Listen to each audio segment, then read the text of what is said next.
자, 안녕하세요. 자, 이번에 미시경제학을 같이 공부하게 된 장성구라고 합니다. 자, 우리가 이제 미시경제학을 아마 이제 경제학이 기초가 되는 것이죠. 그래서 미시경제학을 이제 같이 공부하게 됐는데요. 뭐 기본적으로 교재는 가장 많이 보는 이중구 교수님 책으로 할게요. 이 문후사에서 나온 6판 요 책으로 할 거니까요. 뭐 준비해 주시면 좋을 것 같습니다.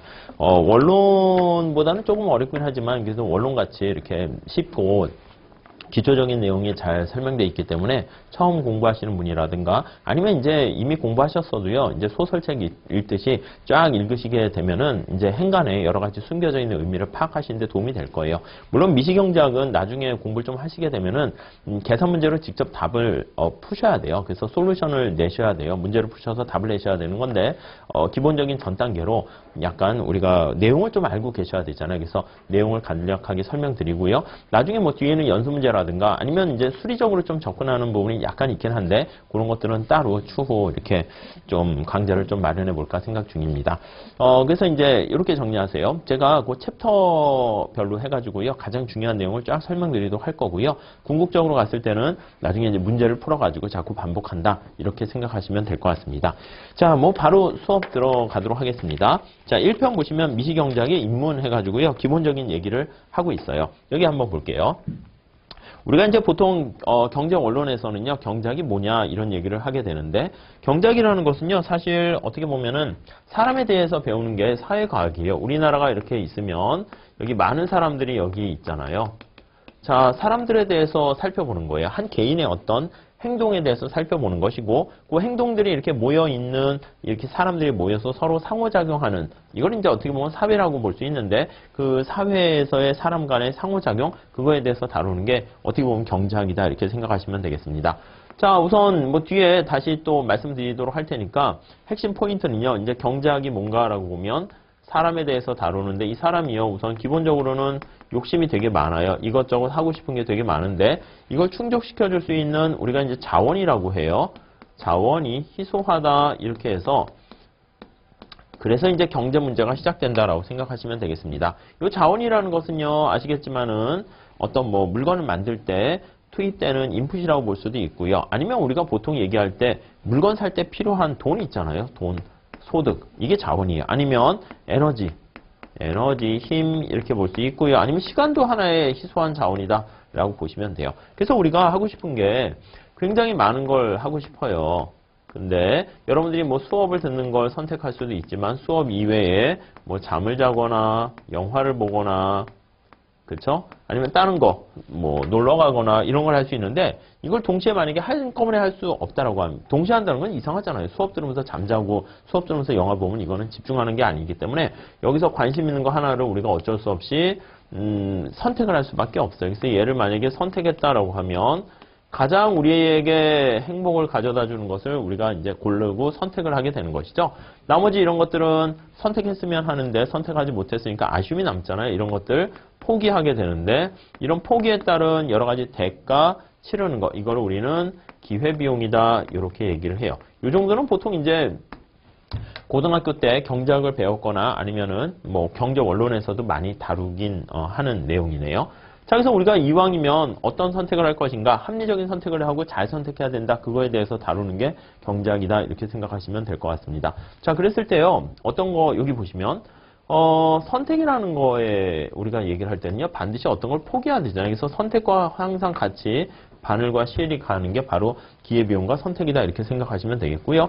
요거의 근본적인 문제의 출발점, 이유는 바로 무엇인가라고 하면 희소성이라는 게 요게 문제의 출발점이다라고 생각하시면 되겠습니다. 그래서 경제학에서는요, 특히 미시경제학에서는 우리의 목적, 효용을, 욕망을 극대화시키는 선택을 해야 되는 건데 발목을 잡는 제약 조건을 찾게 되거든요. 그래서 목적식, 제약식 하게 되는 건데 반드시 희소성이라는 그 자원의 희소성, 제약 조건이 있다라고 생각하시면 되겠습니다. 그랬을 때 선택을 다루는 문제가 경제학이다. 이렇게 보시면 되겠어요. 자, 이렇게 보시고 책 따라가면서 우리 보도록 할게요. 여기 제일 앞에 페이지 보시면 나와 있는데 모든 경제 현상의 근간에는 뭐가 있냐면 두 번째 줄에 보시면 경제 주체들의 최적화 행위가 있고요. 또 하나는 그러니까 각각의 주어진 여건에서 최적화. 이 최적화는 좀 이따 다시 하겠지만 좋은 거는 극대화하고요. 나쁜 거는 극소화하는 행위를 최적화다라고 생각하시면 되겠고요.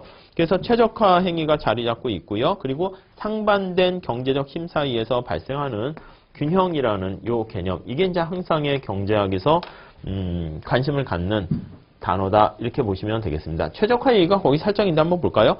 개별 경제 주체 차원에서 발생하는 거고요. 여기 이제 사람 한 명 한 명의 선택에서 발생하는 게 최적화고요. 그래서 개별 경제 주체의 입장에서 살펴보는 것이고요. 균형이라는 건 뭐예요? 시장에서 여러 경제 주체들의 상호 관계. 그러니까 사람들이 여러 명 있는데 사람들 간의 상호 관계에서 발생하는 문제를 우리는 균형이다. 이렇게 보시면 되겠습니다. 자, 이게 이제 사실은 그래서 수요 공급에 다 반영돼요. 그래서 살짝 요 얘기는 들어보셨겠지만 사과라는 상품이 있고요. 가격이 이렇게 있다라고 하면은 개별 소비자 입장에서 최적화 얻게 된 결과가 수요 곡선이고요. 개별 공급자가 여러 가지 최적화 행동의 결과로 나타내는 게 공급 곡선이에요. 그래서 요거는 전부 다 최적화를 뜻해요. 요것도 최적화의 결과를 뜻해요. 자, 그리고 자, 균형이다라고 하면 물건을 사는 사람과 파는 사람, 디맨드, 서플라이에서 공급 곡선, 수요 곡선, 생산자와 수요자가 상호작용하는 그 관계, 이게 이제 균형이라고 얘기할 텐데요. 이 상호작용하는 균형, 이게 바로 우리는 여기 나와 있는 그 수요 곡선, 공급 곡선의 전체를 나타낸다. 이렇게 보시면 되겠습니다. 우리가 차차 그거 우리가 다루도록 할 것입니다. 자, 제1장 미시경제학의 성격 한번 보도록 할게요. 5페이지 보시죠. 자, 경제학이란 그거 다시 얘기하고 있는데 책 순서대로 해서 간단하게 살펴보도록 하겠습니다. 자, 우선 첫 번째 줄을 보시면 누구나 배불리 먹고 멋진 옷을 입으며 편안한 집에서 살고 싶어 한다. 사람들은요, 뭔가 거기 욕망이라는 말 나와 있죠. 극대화한다. 욕망을 이렇게 보시면 될 것 같고요. 사실 행복해지려고 하면은요, 우리가 이제 사무엘슨이라는 사람이 행복의 원칙을 마련했거든요. 그래서 어떤 사람이 행복해집니까? 라고 하면은요, 행복해지려면 사실은 돈을 많이 벌어야 돼요. 소득은 높을수록 행복해지고 욕망과는 반비례해요. 낮을수록 행복해진다. 이렇게 얘기를 하는 것이죠. 자, 그래서 물질에 대한 끝없는 욕망을 갖게 되는데 거의 두 번째 단락 보시면 경제적 자원이라고 되어 있고요. 너무나 한정되어 있다. 이렇게 나와 있죠. 그래서 경제적 자원, 경제라는 말이 들어가 있으면은 항상 희소하다라는 거 생각하시면 돼요. 경제적인 희소한 자원이 한정돼 있다. 이게 한정돼 있다는 게 희소하다 다 똑같은 말이에요. 지금 똑같은 말 계속 반복한 거예요. 여기선 경제적, 희소한, 한정 다 같은 말이에요. 자, 그래서요. 거기 두 번째 단락 밑에서 두 번째 줄 보시면 경제학을 연구하는 목적은 한정된 자원을 유용하게 활용해서 좀 더 큰 물질적 만족을, 욕망이라는 것은 만족이라고 보시면 되겠고요. 이건 나중에 효용이다 이렇게 보시면 되겠습니다. 네, 효용을 극대화하는 것을 선택한다 이렇게 보시면 되겠어요. 그 다음에 이제 굵은 고딕체로 해가지고요. 희소성과 선택이라는 것은 뗄래야 뗄 수가 없는 얘기다. 같이 가는 것이다. 이렇게 생각하시면 되겠습니다. 그리고 밑에 나와 있듯이 어떤 걸 선택하게 되면 대가를 치러야 되는데 그게 바로 기회비용이다. 이렇게 보시면 될 것 같습니다. 자, 다음 페이지 넘어가시면 6페이지 가보시면 두 번째 단락 볼까요?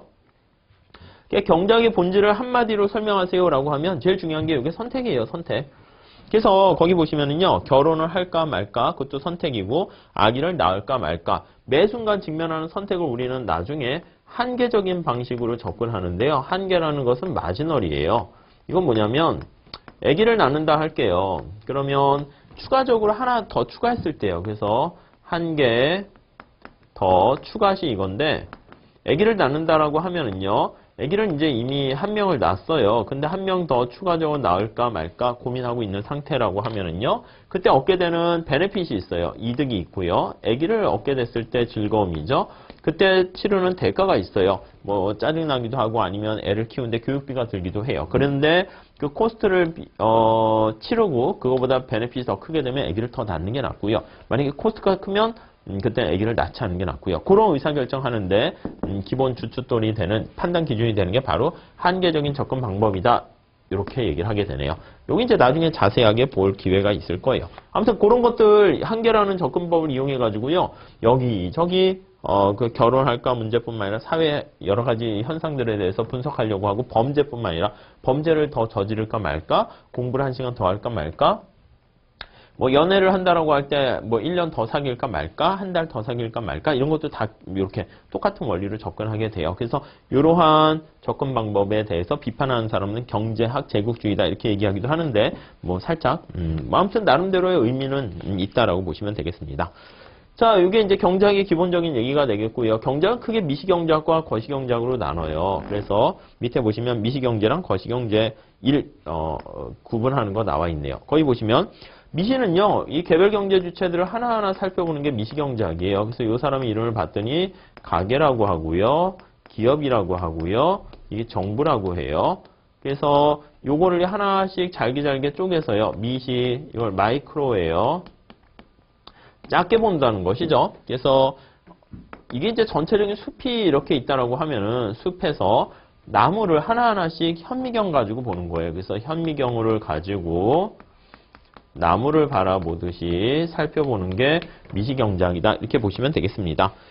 자, 여기 나와 있는 가계와 기업, 정부 이런 것을요. 각각을 거기 보시면 첫 번째 줄에 가계, 기업, 정부 이걸 경제 주체라고 그래요. 그래서 개별 경제 주체들에 대해서 하나하나 살펴보는 게 미시경제학. 그래서 미시경제 얘기할 때는 개별이라는 표현이 항상 따라오게 돼요. individual 이렇게 할까요? 네, 이렇게 보시면 되겠고요. 그래서 주어진 여건에서 최선의 선택을 다루는 게 미시경제 이렇게 보시면 되겠고요. 자, 그 다음에 이제 거시경제다라고 하면은요. 거시경제는 매크로 이렇게 해요. 크게 본다는 거예요. 매크로 이코노믹스 얘기하는데 요거는 이제 망원경을 가지고요. 망원경을 가지고 숲을 바라보듯이 이렇게 크게 바라본다. 이렇게 보시면 되겠어요. 그래서 거시는 이거를 전체적으로 살펴보는 것이기 때문에 전체라는 표현이 여기 항상 들어가요. 전체. 그래서 요거를 총 이렇게도 얘기하고요. 토탈이에요. 아니면 모든 변수들을 다 합쳐요. 그래서 집계했다라고 해서요. 집계된 이런 표현을 써요. 그래서 합쳤다, aggregated 된 이런 표현을 쓰게 되는데 이게 이제 거시와 관련된 용어다. 이렇게 보시면 되겠습니다. 자, 그런 것들에 대해서 차차 보게 될 것이고요. 가계, 기업, 정부 각각에 대해서 우리가 살펴볼 기회가 있을 것입니다. 그리고 이제 7페이지가 보시면 요거 전부 다 모여 있는 것, 그걸 이제 하나의 경제 체제라고 얘기하고요. 경제 체제가 뭐냐 보니까 두 번째 줄에 경제 주체들의 활동을 통괄하는 하나의 질서라고 얘기하고요. 우리가 이제 보통 시장 메커니즘을 이용하는 거랑 사회주의 체제, 뭐 자본주의 체제 그런 식으로 생각하잖아요. 거기 세 번째 줄 나와 있는 것처럼 경제 체제가 수행하는 역할 중에서 제일 중요한 것은 경제적 자원을 희소한 자원을 적절하게 잘 분배하는 거다. 이렇게 보시면 되겠습니다. 자, 다음 줄에 미시경제학 나와 있는데 자, 미시경제는 여기 나와 있는 것처럼 나무를 현미경 가지고 보는 것처럼 거기 보시면 자원 배분과 소득 분배 측면에 관심이 있고요. 두 번째 줄에 개별이라는 말 잘 보시면 되겠어요. 희소한 자원을 어떻게 잘 분배할 것인가 라고 나와 있으니까 거기 보시면 자원 배분과 allocation이라고 표현해요. 소득 분배는 distribution 이렇게 얘기를 해요. 그래서 보통 나중에 하겠지만 요거는 효율성과 관련된 얘기다 이렇게 보시면 되겠고 요거는 약간 공평성과 관련된 얘기다 이렇게 보시면 될 것 같습니다. 다음 거시경제 매크로 이코노믹스 보시면 경제 안정과 성장에 대해서 관심을 갖고 있네요. 경제 전체적으로 봐서 안정적인 성장 이런 거에 대해서 관심을 갖고 있다 이렇게 보시면 될 것 같고요. 자, 밑에 전체라는 말 있죠. 전반적인 그런 말인데 그거 용어 잘 체크하시면 될 것 같습니다.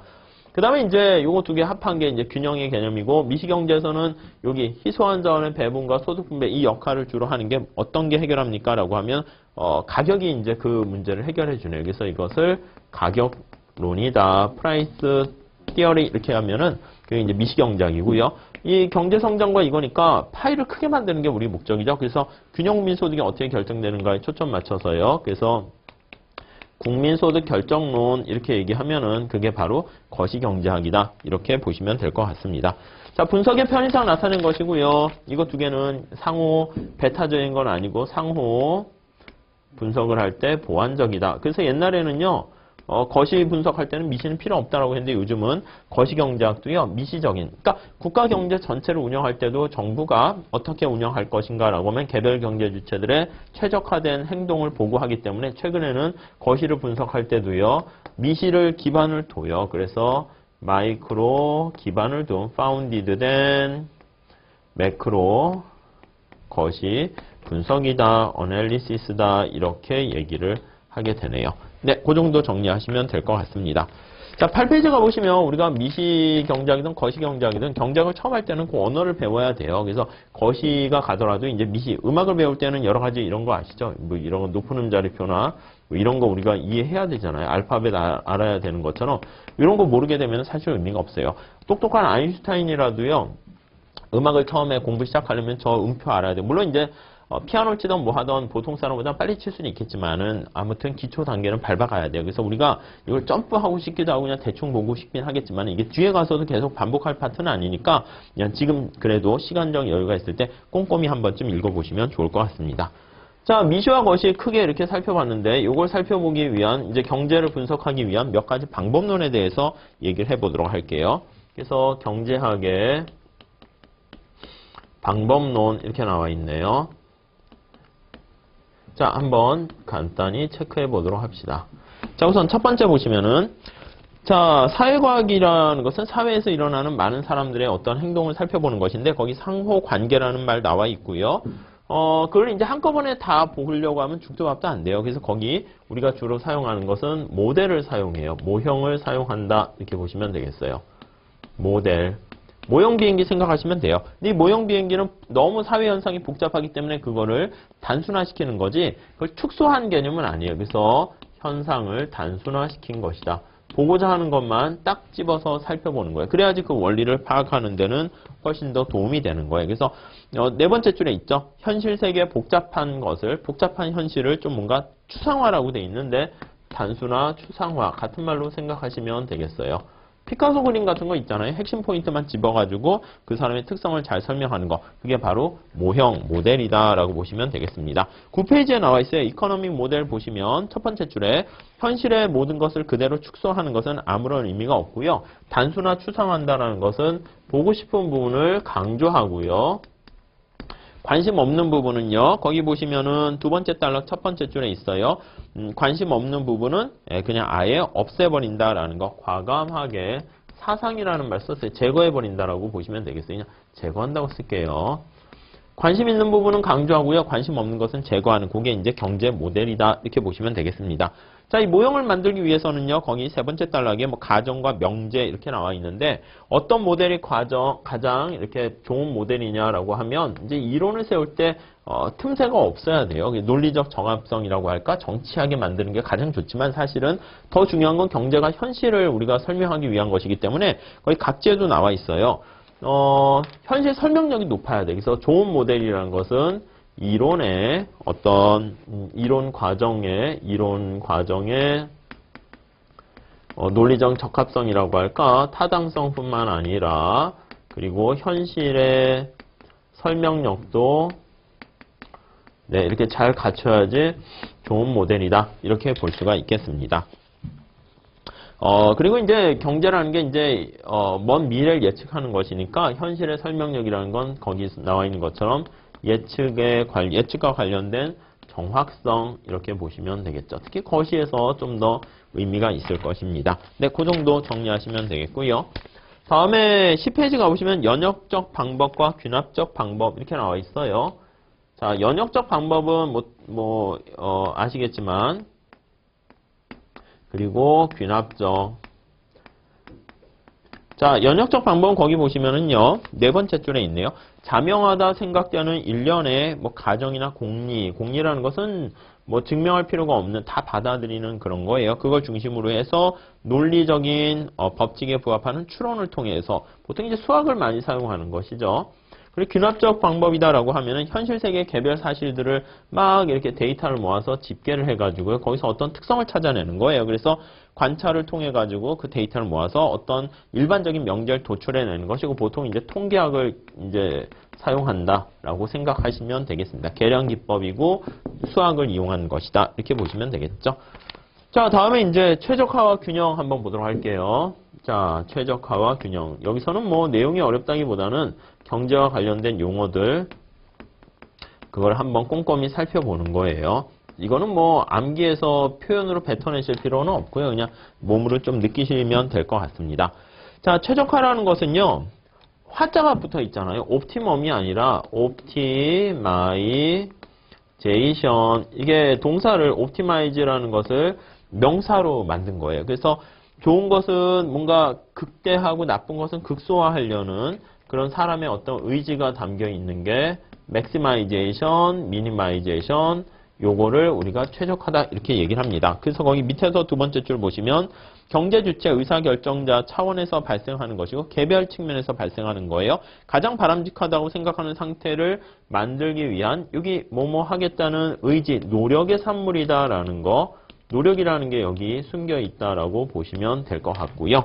자, 그리고 다음 페이지 가보시면 11페이지에 그래서 이 최적화를 하려고 하면 이제 합리적인 걸 전제로 깔고 얘기해야 돼요. 그래서 우리가 합리적인 인간 하면 최적화하는 인간, 극대극소하는 인간 이렇게 보시면 될 것 같습니다.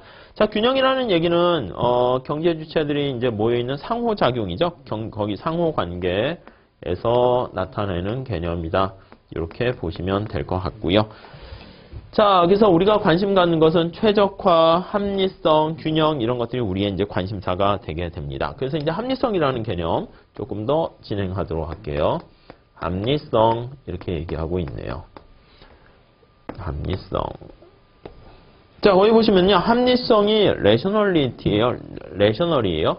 레셔널이라는 게 이제 레컨에서 나온 거예요. 레컨이 계산하다 하잖아요. 그래서 우리가 매 순간 직면하는 여러 가지 선택 문제에서 계속 계산하는 거예요. 그 알파고 비슷하게 컴퓨터가 이제 막 이제 시뮬레이션에서 계산하는 거랑 비슷한 행동이죠. 그러니까 약간 뭐 인간미라기보다는 약간 이성적인 논리적 계산적인 차가운 그런 뉘앙스가 여기 담겨 있다라고 생각하시면 되겠습니다. 자, 그래서 나름대로 거의 첫 번째 단어 합리성이라는 게 나와 있는데 이게 나름대로 이제 이걸 가정하는 것은 어떤 체계적인 사회 현상에 대한 일관된 어떤 흐름이나 뭐 그런 것을 이제 파악하는 데 도움이 되기 때문에 우리가 합리성이라는 거에 관심을 갖게 돼요. 그래서 거기서 보시면 여러 가지 합리적이다라고 하면은 밑에서 마지막 단락 보세요. 어떤 목적을 합리적이다 이게 아니라 목적을 달성할 때 극대극소 빠른 길로 가는 게 합리적이다 이렇게 보시면 돼요. 그래서 수단으로서의 합리성이다라는 거. 수단으로서의 합리성. 그 수단이라는 거, 그것만 잘 체크하시면 될 것 같고요. 자, 넘어가도록 할게요. 도구라는 거예요. 자, 넘어가시고. 자, 근데 주의하셔야 될 게 뭐냐면 합리적이면 모든 게 다 좋을까? 그건 아니에요. 그래서 12페이지 가보시면 두 번째 줄에 합리적인 선택이라 해서 반드시 좋은 것을 보장하는 건 아니고요. 합리적인 결과를 개인적으로는 받는데 전체적으로는 바람직하지 않고 시간이 지나면 또 역시 바람직하지 않은 거일 수도 있어요. 그래서 반드시 좋은 결과는 아닐 수 있다. 이렇게 정리하시면 될 것 같고요. 거기 나와 있는 것처럼 여러 선택 가능한 것들 중에서 확률을 고려하는 거예요. 빨리 쫙 계산하는 거죠. 알파고 생각하는 것처럼 알파고가 뭐 계산하는 게 뭐 항상 그게 좋습니까? 그건 아니고 이제 가능성 여러 개 타진해 중에서 타진해 가지고 거기서 가장 높은 확률, 좋은 선택 그걸 고른다 이렇게 보시면 되겠어요. 자, 그래서 이 합리성이라는 선택을 통해 가지고요. 거기 나와 있는 것처럼 최적화를 하게 되네요. 요걸 하게 된다 이렇게 보시면 될 것 같습니다. 그래서 최적화를 하는 것을요. 거기 두 번째 줄에 보시면은 좋은 거는 극대화하려고 그러고 나쁜 거는 극소화하려는 그것을 최적화라고 나와 있고요. maximization 네 번째 줄에 minimization 왜 이런 일을 해야 됩니까? 하면 출발 자체는 저기 희소성에서 사실 시작돼서 출발된다라고 보시면 될 것 같습니다. 그래서 이 최적화나 이런 행동을 할 때 우리가 아까 말씀드린 것처럼 거기 세 번째 단락에 나와 있는 것처럼 한계라는 말 있죠? 마지널. 그게 이제 의사결정에서 제일 중요한 역할을 하게 된다라는 거 우리가 보게 되겠고요. 이거는 아까 말씀드린 것처럼 한 개 약간 더 추가시 그거예요. 한 개 더 추가시 밥을 내가 세 공기를 먹었는데 뷔페집 가서 세 접시를 먹었는데 한 접시 더 먹을까 말까 그거를 선택한다라고 하면은요. 그때 먹었을 때 베네핏이 코스트보다 크면 한 접시 더 먹는 것이고요. 베네핏보다 코스트가 크면 그때는 그만 스톱하는 게 바람직한 선택이다. 이렇게 생각하시면 되겠어요. 여기서 한 개 약간 더 추가하는 거다라니까 이게 나중에 수리적으로 봤을 때 여기서 이제 미분이 사용돼요. 미분한다는 것이고요. 여기 이제 기하학적으로 나타내면 그 점에서의 접선의 기울기다. 이렇게 생각하시면 될 것 같습니다. 자, 여기서 책에서도 그런 거 얘기하고 있으니까 참고로 보시면 될 것 같고요. 자, 다음에 이제 균형에 대해서 우리 한번 살펴보도록 할게요. 균형이다라고 하면은요. 자, 균형이라는 것은 우리가 이제 뭐 줄다리기 할 때 힘이 딱 맞아 떨어진 상태 이게 바로 이제 균형이다 이렇게 보시면 되잖아요. 여기서 상반된 힘이에요. 왼쪽으로 가려는 힘과 오른쪽 가려는 힘이 딱 맞아 떨어져서 더 이상 어디로 가지 않는 거. 이게 이제 균형이다. 이렇게 보시면 되겠습니다. 자, 여기서 거의 개념 정의가 나와 있는데, 우선 네 번째 줄에 한번 보시면, 개별 경제 주체들의 행위는 우리가 최적화라고 얘기했어요. 최적화하는 합리적 개인들의 최적화 선택이 있고요. 그게 이제 시장을 통해서 나타나는데 그 시장에서 나타내는 결과가 균형 현상이다. 이렇게 보시면 되겠고, 그 시장은 최적화에서 나오는 것이다. 라고 보시면 되겠네요. 자, 균형은 거기 개념이 나와 있어요. 일단 어떤 상태가 달성되면, 자, 거의 가로를 묶으세요. 새로운 교란 요인이 없는 한, 여기 심판이 나와서 이쪽에다 힘을 가하게 되면 안 되겠죠. 그래서 변화할 만한 어떤 추가적인 변화할 만한 인센티브가 없어야 돼요. 그래서 incentive to change 이렇게요. 더 이상 뭐 새로운 누가 힘을 딱 가하지 않았을 때 변할 만한 요인이 없고 그 상태 그대로 유지하고 하려고 한다. 그게 바로 균형이다. 이렇게 생각하시면 되겠습니다. 자, 그래서 거기 밑에 나와 있는 것처럼 뭐 균형 쭉 나와 있는데 어려운 개념은 아니에요. 그래서 공 가지고 보통 얘기를 하거든요. 이렇게. 거기 14페이지 한번 볼게요. 1번, 2번, 3번 공이 있어요. 1번, 2번, 3번 공이 이렇게 세 가지가 있어요. 자, 우선 1번 공은 이쪽으로 가려는 힘과 이쪽으로 가려는 힘이 딱 맞아떨어졌으니까 사실 균형이다 이렇게 얘기할 수 있어요. 좀 불안하긴 하죠. 3번 공도 1, 2 가려는 힘과 1, 2 가려는 힘이 있으니까 딱 멈춰 있으니까 균형이다 이렇게 보시면 되겠어요. 2번 공은 어떻게 돼요? 가만히 놔두면 변화하겠죠. 움직이지 않으려는 요인이 없는 게 아니라 2번 공은 떼굴떼굴 굴러내릴 거예요. 여기서 2번 공은 균형이 아니다 이렇게 생각하시면 될 것 같습니다. 그래서 우리가 차차 이 균형과 관련해서는요. 나중에 수요 공급 곡선 할 때 다시 한번 보긴 할 거예요. 과연 균형이 존재하는가 존재하지 않는가. 존재할 수도 있고요. 존재 안 할 수도 있어요. 그래서 존재 안 하는 경우 뭐 그거 살펴보긴 할 거고요. 그 다음에 이제 균형이 존재하게 되면 과연 유일한가의 여부, 유일성이라고 얘기해요. 하나 존재할 수도 있고요. 아니면 멀티로 여러 개 존재할 수도 있어요. 멀티, 이퀄리브리엄. 나중에 뭐 게임 이론 같은 거 할 때도 볼 거고요.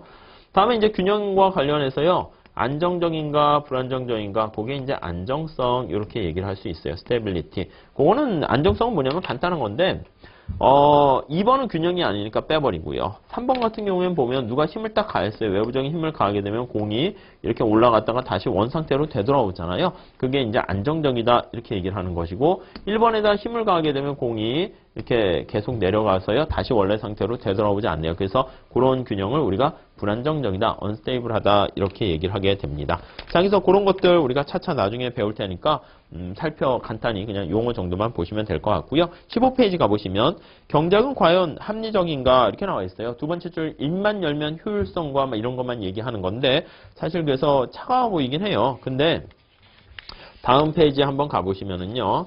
물론 이제 합리적이거나 뭐 그런 건 아니다라고 뭐 현실에서 아닐 수는 있긴 하겠지만 16페이지 가보시면 오른쪽 가보시면 마샬이라는 경제학자가 얘기한 게 있죠. 많이 경작 과나 학생들이 많이 쓰는 그 옷 같은 데도 있는 건데 차가운 머리와 따뜻한 가슴 그래서 머리는 차가워야 되는데 warm heart 해가지고요 가슴은 따뜻하게 해야 된다라는 거 그런 것들이 나와 있네요. 그래서 머리가 차갑게 한다는 게 약간 효율성과 관련이 있고요. 그다음 가슴을 따뜻하게 하는 것은 사회에 있는 많은 어려운 사람들 그 사람들도 생각하면서 의사결정을 해야 된다라는 거 약간 공평성과 관련이 있다 이렇게 보시면 될 것 같습니다. 자, 여기까지는 경제학과 관련된 우리가 이제 미시경제 종국적으로는 볼 건 아니지만 기본적인 거지만 뭐 최적화, 합리성, 균형 이런 것들을 나타내는 거니까 요거 용어만 잘 한번 체크해 두시면 될 것 같습니다. 자, 이렇게 하시고요. 잠깐 쉬었다가 다시 챕터 2장 넘어가도록 할게요.